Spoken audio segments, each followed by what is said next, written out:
Hello, everybody. Welcome. Hey. Welcome to Moments. Hey, we have your favorite people here, and when I say that, I mean Liv, Brandon, and Rob. And what a great honor it is to be with you guys and to be in your company, but as well being in your guys' company as well. We're just glad that you're here. Glad that you chose to join tonight, right? Yeah, absolutely. Yeah, this is Moments. So this is where we want to build momentum for our lives, and we're going to talk a little bit tonight about that and how we're doing that for ourselves. And we've been getting a lot of really great content over the last several weeks. And every week there's a new episode of Moments. And so, hey, for anyone that's watching or listening, maybe this is your first time around here or you're new, make sure you subscribe to the Gregory Dickow podcast, to the YouTube channel, so you get notified when we go live. And if you have been with us for a while and you've been enjoying Moments, make sure to give us a rating on the podcast. Send something good. Yeah, send a little story, send a little takeaway, something that you're getting out of this. We love hearing from people that are really being blessed by the content that comes out of here. I mean, it's not so much about what we give. It's really, our pastor brings a great word all the time. Yeah. No, it's a good point because, sorry to cut you off, but, these days it's a little bit harder to remember Moments is happening live, Moments is on, and so that's why those notifications are super helpful because, sometimes when the guys got it handled, if, dad is in the studio and he's owning it live and I'm at home, I'm like, oh yeah. So a little self-exposure, vulnerability, transparency for you guys, but those notifications, they really help. So get on it. Yep, absolutely. Should we address that. the elephant in the room or the fact What's that the elephant's elephant? not in the room? Our pastor's not missing. Yeah, where's the elephant? Currently here. We did boot him this week. We gave him Take a break. over. As the directors of all things church, future. all things Life Changes Church, we just decided, this is going to be the best week Take content. a seat, Dad. Take a seat where you belong. No, we're just here to high. give the inside scoop, the behind the scenes stuff, and just to have fun and to hang out with you guys and really kind of give a special taste of what it's like being a part of Life Changes Church. I know you were going to say something, so.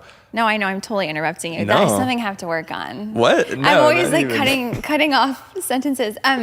Well, we're so glad that you're here, and it's so fun to be with you guys. What a highlight when you guys asked me. I was like, oh my gosh, my brothers and my bonus brother. What a gift! And finally, some spotlight away from Gina. Yeah, right. But I am wearing her shirt, so shout out. Thank you for this. Gosh, here we go. And it has the tag, so don't worry. Anyways. Okay, you are awesome wherever you're at. Like Rob said, if you're listening or you're watching right now, maybe you're with friends or family, we're just so thankful. And we never want to ever miss a moment to say thank you. Gratitude is life. Generosity is who we are. And so your presence and your time is something we value. And of course, your partnership and connection and this familyship, we all do our part. And so thank you for those who give constantly to help us do what we're called to do. And there's ways to give on the screen. Of course, this is how it goes.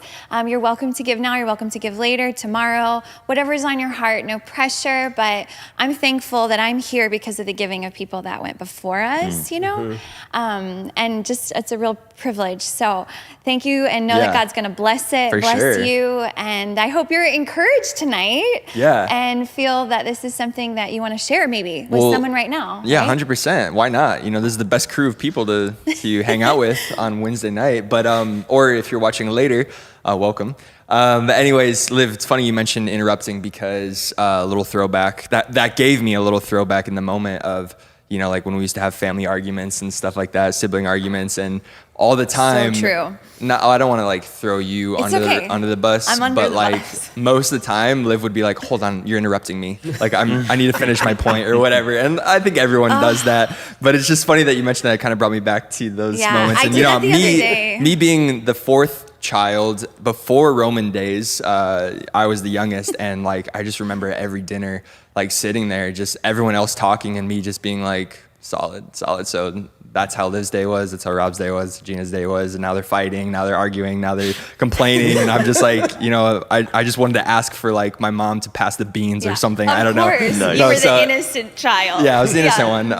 No, I'm just goofing around. But we're having family time tonight. And you mentioned Brandon's your bonus brother. He's our bonus brother. He's the bonus addition to the Dickow family, an adopted son. No, I'm just kidding. Hilarious. No, but it's been like 10 years with Brandon, right? Yeah, it's been fun. I'll never forget. Oh, I have this quick story. No. Okay. Here we go. Scares me. When I was graduating, senior in college, I think it was 2012, and I got a text message like, hey, we got a new youth pastor. Him and his family are moving here. And I remember being like, here we go again, and also hopeful. But look at you sticking it out this decade. Yeah, it's been fun. Learned a lot. It's like as if it's like an accomplishment. It is. It's special. Brandon's faithful. He's doing his job. He's a beast, Hey, So it came to I love heart. it. One of my greatest moments was a few weeks back when someone at the city campus was like, are you pastor's son? And I was like, no. She's like, yeah, you're JD. And like the heavens opened up, and I was like, man, I have arrived. Wow. And then I thought for a split second about lying, like, yeah, I'm JD. Yeah, just being humble. Yeah, wow. How would that work? Wow. And then she was like, you're shorter than I imagined. That's hilarious. So thank you for that. Appreciate No, it. speaking of that, I wanted to show you guys this photo. I sent this to Caleb. He's gonna pop it on the screen for everybody to see. But Wow. these are those days, those early days when it was me and Brandon, Like 17. mentoring and all that The stuff. side hat. And speaking of Caleb, because funny. I like Caleb, I sent you this. Shout you have out to do to your Caleb. job. You got to put this up. But you guys, check out this photo of Caleb as well. Amazing, Nice. right? Absolute stuff. I would show you guys my phone, but you're Photogenic. seeing it on your screen. But Caleb's our director for anyone that doesn't, Yeah, doesn't know. Caleb is our director. He's Yeah, directing I this meant to say that. experience Makes right this now. all He's happen. making all this happen. Yeah. He's always, punching the buttons and So true. You Giving know, us clear direction of Yeah. where to look and what to do and how to feel. Yeah. And creates the fun. Caleb brings the fun. That's for sure. real. So. But I thought maybe we could all just kind of do something really quick because Okay. we're talking about how we got involved a little bit, and Brandon especially more on the highlight. But I thought it would be fun to have a little challenge, and maybe we could share what we came on staff to do Oh, I love initially. that. And what we're currently like what we've evolved to now do in this current day. So like where we started, what we came on the team, like what was our job title, what was our job, and then like now what are we doing currently, and let's see if it's the same. So who wants to start? Sure, I'll start off. Okay, go ahead. So back in 2012, I was asked to come and be the youth director of our Next Gen program for young people. And I think specifically something about getting you in check and helping you get saved my or something like that. Because you were a teenager I at was that a point. troubled teenager, yeah. I needed help. Still do. And fast forward to today, I think my official job title is somewhere between the hammer, as you guys say, and director of chaos or fire chief, firefighter. I don't know what it is Fire chief. exactly That's good. today, but anything and everything possible, servant of all. I don't know what my gosh. title is today. Okay. But just say whatever needs to happen, we'll make it happen. What's like Hammer, I on like just that. on that? What's one of your favorite things that kind of falls under that vague like category and description? And then what's one of the like wildest things where it's like I never thought I'd be doing this? Ooh, wow, yeah. Let's start with the latter. The wildest things that I get to be a part of, like taking care of our facility team and all that entails with both special. campuses, and it was just wild. It just kind of fell in my lap. And, whether it's late early mornings, getting snow off of the ground and parting the White Sea with the team and rallying that team, or just, what a privilege to take care of God's house. Yeah. But it's, man, that's a massive undertaking at times, just taking care of the campuses and the house. Yeah, and maybe you guys Super didn't know, special. but we get a lot of snow in Chicago. Oh, yeah. And all the Come like visit. the years that we've been a church, and God just graced our family with, starting a church in Chicago. I know. Where it snows crazily. But for all those times, like Brandon and the team, they'd be out at like 3 a.m, 4 a.m, plowing This is our so entire true. massive parking lot, which is just How insanely big. the kid from Arizona Right. got that job. How ironic. No, so I just funny wanted people to know that that it's actually great. Like we'll have several inches, and you'll be out there. You even have Saturday shoveled, nights, and you obviously have raised an awesome team to help with that. Yeah, but we got great team members. Best volunteers. That's the best part about Yeah. what we get to do is all the volunteer So true. team members that join us and help us For sure. put church on. So so that's the wildest one. And then obviously I think still to this day, it never gets old, it never gets dry. Being a part of helping the next generation in any form or fashion, there's just something so special about it. It gives me life. Getting around the teenagers as I even get a little older every year. Yeah. But just being with the young people, and then as my kids, when I moved out here, I had a 2-year-old and a 6-month-old. Wow. And now I have 4 sons, and my oldest son is about to turn 12. Yeah, And it's he's crazy. in youth now. He's in youth now, So Judah. And wild. so it's crazy and so special to still be a part of Champion Youth. Come on. Champion the next generation, man. It's just, hey, JD, keep me around another couple minutes. Wow, of So course. it's fun to do that with you too, because Yeah. full circle, now you're leading right alongside of me. Yeah. That's so cool, because Yeah. at one point a decade ago, I was leading you, and now you're leading me. It's Oh my gosh. I wouldn't quite say that, but yeah. So I'll go next. I came on the team a couple years ago officially. I've always been a part, but came on the team officially, and I think I was co-youth director, right, to help out, and then co-worship director alongside Rob and Vlad. And I think to this day, I'm still doing that. So my journey is a little bit less exciting than yours and your guys' as well. But it's been really cool. And I love that we have that, turning or not turning point, full circle of, I used to be in Brandon's office where he would mentor me and tell me where I got it wrong. And now I get to go into his office and tell him where he got it wrong. And I'm just kidding. Too often. No, I'm totally joking. We have we make a great team, bro. Yeah, and it's really fun. And we have awesome volunteers and youth as well. Really special teenagers, really special really young people, sweet. families. We have such cool families in our church. And it's just a blessing to be able to help support families, parents, grandparents, all kinds of things. Awesome. So yeah, that's kind of my Love that. my thing. Love but, that. Yeah.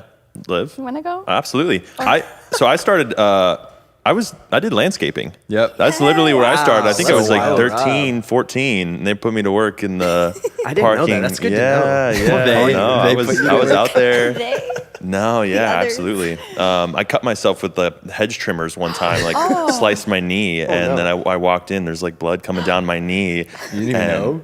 I knew, and I was like, this happened.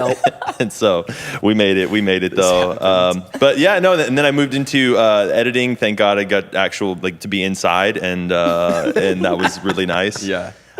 So I was just an editing intern basically, and worked with the team on the TV show. We do a TV show every week here. Yeah. And so did that, and then now I get the privilege of leading our amazing creative team and all different aspects from TV production to live production, worship, all of our social media and graphic design team. So amazing what God's doing here through our team, and I think there's always been kind of an investment in young people here in our staff, and so seeing a lot of our staff start off young, just kind of like a lot of us did, and then develop into leaders. I mean, So true. we obviously leadership development is so key here. That's what Right. what we do, and I think seeing that in the team and seeing it in ourselves, obviously, there's always a progression, and I think that's very evident. So yeah, grateful to be part of this team, grateful to be growing 100%, continually. yeah, So 100%. yeah. And yeah, you're an amazing leader, Rob. We all are so grateful. Yeah, we're all jealous. Yeah, we're all just amazed at the discipline, and it's evident now to see the team around you lead creatively with their innovative projects. One of your team members just texted me this week, and she was like, can we please talk about some things that I'd like to do, on behalf of the creative team? And it was just so cool that she was taking the lead, but that Cool. speaks to your Love leadership. it. What about you, Liv? Okay, sorry. Yeah, let's do it. My first job here was bothering Marla as an intern. I would think I was 12, and it was just super fun to actually make phone calls. Someone trusted me with the phone, and then I started in reception, and that was just fun every summer. But when I really came, I feel is this sinking? There you go. Okay. Love it. But my first task ever, I'll never ever forget. I came summer after graduation, and they gave me this pile of these containers of prayers. This is more on the deep side, but all these prayers. And they said, Liv, I need you to organize these. And it just was like, okay, sure. You know, I'm 21, have my degree, and I'm getting this bucket of prayers. And so I will never forget, I was in a cubicle, and I put them in order of the needs, and it just hit me like right there, like, this is what you're called to do, like, be here and care for the people of this house, and whatever that looks like, this will be a moment you'll never forget. So for me, that's always made a mark, and then I feel that has evolved into creatively caring for people, and which you do a great job at. I try, awesome. But there's a lot of improvement that I can always work on, but whether that's life groups or gifts or, you know, being there for people in the moment is really like a special thing that I treasure. Yeah.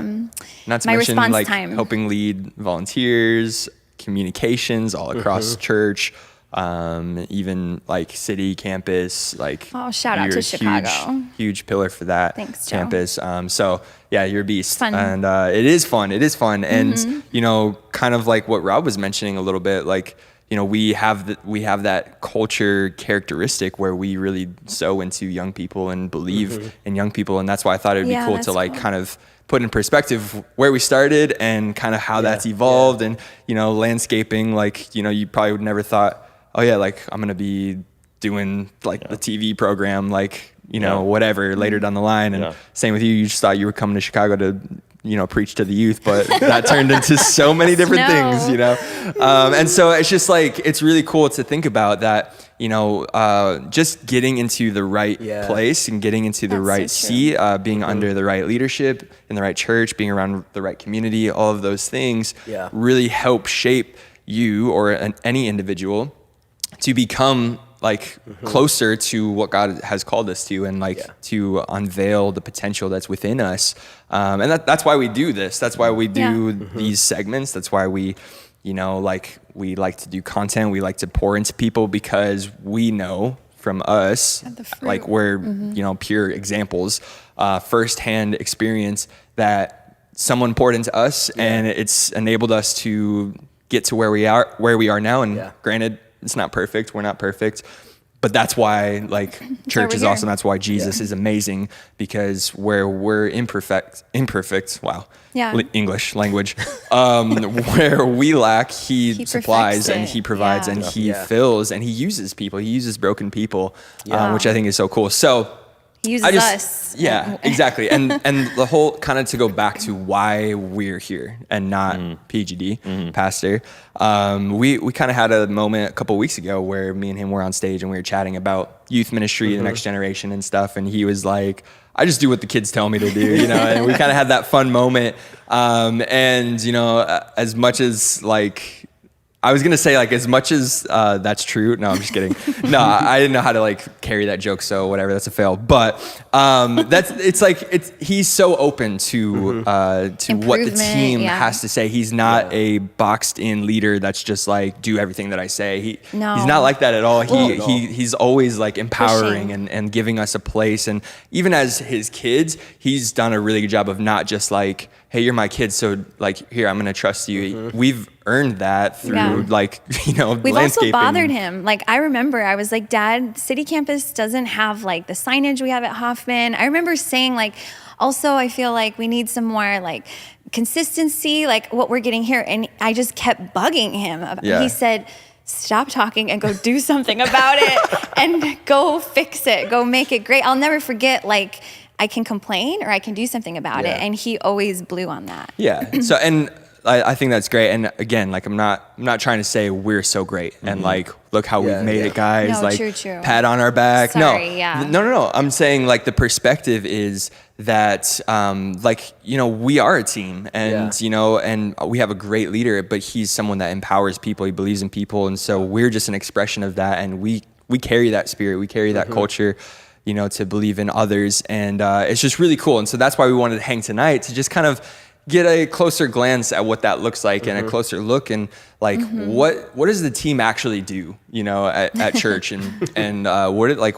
I see, someone might be thinking like, I see JD like jumping on stage and singing and stuff. What does he actually do? Is that just it or whatever? Yeah. And we do a lot. Like we're constantly growing. We're caring for our team. We're pouring into people. Anyway, so not to rant, but I just think it's cool. Like cool to hear from you guys and your perspective and stuff. And so I'm going to end this rant by going into the next topic. We're going to take a pivot. We talked about imperfection. We talked about Jesus covering. We talked about, starting at one point and kind of like Peter, as a fisherman. But then Jesus saw like the potential and greatness in him and said, I'm going to make you a fisher of men. Yeah. And so I have this verse that I've been like holding on to like more recently, but pretty much always. And it's just stuck out more recently, but it's really cool. 2 Corinthians 12, verse 9 and 10, it says in the Passion Translation, Jesus answered me saying, my grace is always more than enough for you, and my power finds its full expression through your weakness. I just thought that's so cool, like the artistry, like the poetry of that is so cool. So Paul says, so I will celebrate my weaknesses, for when I'm weak, I sense more deeply the mighty power of Christ living in me. And I just think like that's me. Like that's wow. Like that literally gives me identity and gives me confidence, and I like to wear these shirts, which not to have a plug or anything, but they literally just say forgiven. And I love being confident about that. Like I'm forgiven, I'm covered, I have grace. Like his grace is always more than enough for me. And actually my imperfection, my weaknesses display God's perfection and God's strength. And so why should I try to cover that up, be ashamed? I'm just going to do my thing and consistently grow, consistently get closer to what he has for me, but not stuffed down, not limit myself, And so I thought that's like really cool to kind of think about and talk about for us. We're not perfect, but like God kind of displays that through, like he displays his strength through us. So I don't know. I just kind of wanted to see what you guys thought about that and kind of throw that out there for your guys' personal lives and journey. Yeah. I think when it comes to leadership specifically, that's so important. I think we're all here because we've been empowered. Yeah. But we also have been delegated beyond what our experience necessarily, permits or dictates. And so I think part of leadership and the leadership of our dad and our pastor is he's been willing to release people that aren't quite where they need to be. I think with that comes the growth. So like there's always been more of a demand than what's the resource basically. And I think that's one of the greatest generators of growth and leadership development. I think in us is we were given opportunity, whether we had the experience for it or not, or the requirements of the tools for it or not. And that's really what God does. He gives us the greatest gift of salvation, and then we catch up to the right living, the right way of living. But it starts with the belief. It starts with God pays for us, and we don't have to do anything for it. It's a free gift. And then he is willing to work with us to get better and better and better and grow. And I think so in one sense, as someone that's being given that grace, I don't have to put the pressure on myself to be perfect right here, right now, today. And I know that although it's challenging, although I don't know every step, God's providing me as I go. I'm going to develop into the person he's called me to be. And in the reverse, as leaders, like there are people that we can empower, that we can delegate, we can release to. And we've got to be willing to trust in people and release people to do things that we don't quite see that they have all the tools for and all the equipment for and all the experience for. And I think that's really what great leadership is on both ends. And so that's what that verse is for me, is operating in a place of I have the grace, even though I don't feel like I have it all together. He's gonna make a way for me. Yeah. And then I'm gonna find people that I can empower that maybe don't have the right requirements, but I know that there's potential in them. Yeah, 100%. Because we come from that place personally of knowing. I was thinking back to July of this year. I just wrote this down because it's a text that my dad had sent to some of us on the team just to encourage us, and it leads from that place of, we might not know what we're doing, and I'm just going to read it because it's so awesome. It said, don't beat yourself up if you think you could have done something different, just apply the voice of what I should have done differently into here's an opportunity for me to become better for the next time. It's a balance between being satisfied with having done the best you could at that moment, because I think that's where we find ourselves in. Like in that moment, the pressure was on, or the responsibility was needed, or the task needed to be done. And sometimes we do it imperfectly, but we get there. The mixture and the balance of there's always an opportunity to get better, and don't let feeling bad guide you. Let looking for the good guide you, and seeking that out. And so for me, that's been my anchor of when I'm imperfect or things kind of just don't go the way that I hope or that I believe in. And then I'm like, what's wrong with my faith? Like, I'm supposed to like conquer this, but I'm just feeling like I keep missing it. And that freedom of what can I look for in this situation that I can apply towards the next to be better. And every day is a gift and every day is an opportunity. But that really freed me in the midst of this year and things changing and us navigating reopening and navigating our beautiful global family. It's like the limits are endless if we allow them to not keep us from holding back. Yeah, 100%. You know, that's a little something for me. So good.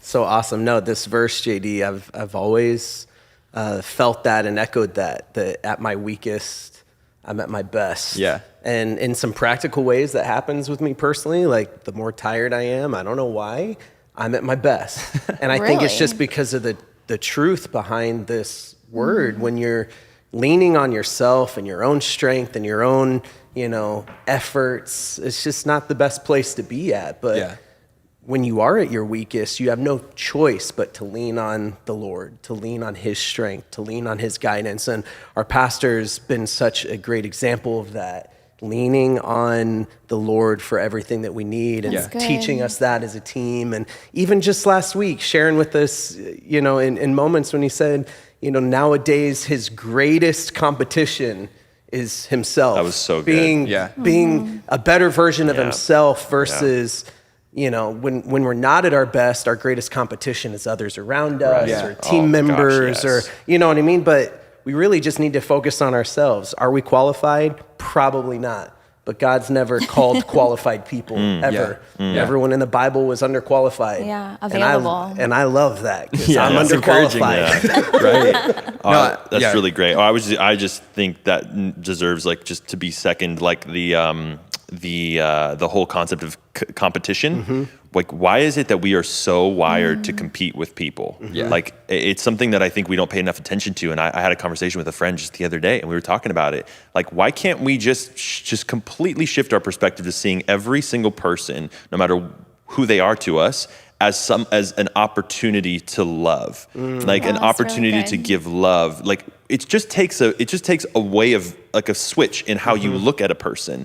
And I just watched this movie. Have you guys ever seen Big Hero 6? It's an older movie. So good. This I've movie never transformed my life, guys. Oh my it's gosh. so what an old movie. good. It's I know good. it's a throwback, but my friends we were coming. We were talking about this. No, this movie is great because there's this robot or whatever, and he's like this big balloon guy. If you know the movie, great description. Yeah, because it's like his whole posture or the way he is built is he's built to embrace, to comfort, to cover, to protect, to heal. And I feel like that's such a good picture of how we need to be as people. And the kid is trying to suit him up with all this like armor and make him like a fighter robot or whatever. And he keeps pushing back on it because that's not the way he was designed. And I think we've got to see ourselves as we are designed to show love. And so let's come into alignment with the way that we've been designed and actually see every single person across our path, the good, bad, and the ugly people that we come across, because there's plenty of them. But we need to be able to just show specifically the ugly. No, I'm kidding.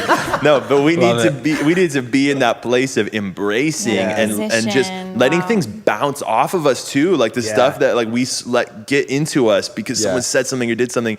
I mean, I'm not trying to preach, but I do think this is so key. We cannot get past we need to shift how we view people. And I think that's how our pastor has led us. And that's the whole concept of happy and perfect people. We do not need anyone to be perfect for us to embrace them, to love them, to bring them into our family. And I think if we lived every day like that, our entire circle would be transformed. Well, going off of that, this isn't so much of a spiritual concept. This doesn't only apply for your faith and your journey and spiritual warfare and all that stuff. This is a practical thing. And And I think that's something the devil is really good at, is disguising like the practical to make it feel like, like where you don't see the practical as something as a threat. Like you don't see comparison as something as a threat to your growth, because you're like, well, like like this is the environment that I fit into, and so I gotta like be like this or whatever.